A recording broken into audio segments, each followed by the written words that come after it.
Hello friends, நம்ம இன்றைக்கி வீடியோவில் பார்க்க போகிறது தக்காளி சட்னி. இது வந்து தோசை, சப்பாத்தி, பூரி எல்லாத்துக்குமே ஆப்டாக இருக்கும். ஃபஸ்ட்டு ஒரு கடாயில் வந்து 2 ஸ்பூன் ஆயில் விட்டுக்கிறேன். அதில் ஆல்ரெடி நான் வெட்டி வச்ச 2 பெரிய வெங்காயத்தை ஆட் பண்ணிக்கிறேன். இந்த ரெசிபி எல்லாத்துக்குமே வந்து ரொம்ப பிடிக்கும். கண்டிப்பாக ட்ரை பண்ணி பார்த்துட்டு கமெண்ட்டில் சொல்லுங்கள். வெங்காயத்தை நல்லா வதங்குற வரைக்கும் நல்லா வதக்குங்க. சீக்கிரம் வதங்கிறதுக்காக நான் 1 ஸ்பூன் உப்பு வந்து ஆட் பண்ணிக்கிறேன். வெங்காயம் நல்லா வதங்கினதுக்கப்புறம் 4 தக்காளியை வந்து நான் ஆட் பண்ணிக்கிறேன். அடுப்பு கொஞ்சம் ஹை ஃப்ளேமில் வச்சுட்டு நல்லா வதக்கி விட்டுக்கோங்க. அதுக்கப்புறமா 1 ஸ்பூன் மல்லித்தூள் வந்து ஆட் பண்ணிக்கோங்க.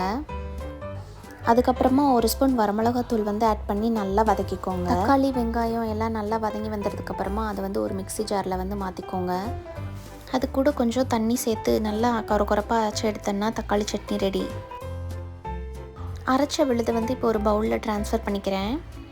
இப்போ வந்து தக்காளி சட்னிக்கான தாளிப்பு ரெடி பண்ணிக்கலாம். ஃபஸ்ட்டு ஒரு தாளிப்பு கடாயில் கொஞ்சம் போல் எண்ணெய் ஊற்றிக்கோங்க. கொஞ்சம் கடுகு, 2 வரமிளகா போட்டு தாளிச்சுக்கோங்க.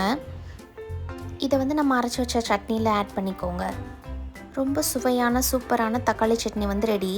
இது வந்து பூரி, சப்பாத்தி, இட்லி, தோசை எல்லாத்துக்குமே ரொம்ப டேஸ்ட்டாக இருக்கும். நான் இன்றைக்கி வந்து முட்டை சப்பாத்தி வந்து ரெடி பண்ணியிருக்கேன்.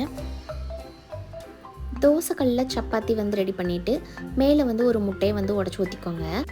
அது மேலே கொஞ்சம் உப்பு, கொஞ்சம் மிளகுத்தூள் சேர்த்துட்டு 2 பக்கமும் நல்லா வேக வச்சு எடுத்தால் முட்டை சப்பாத்தி ரெடி.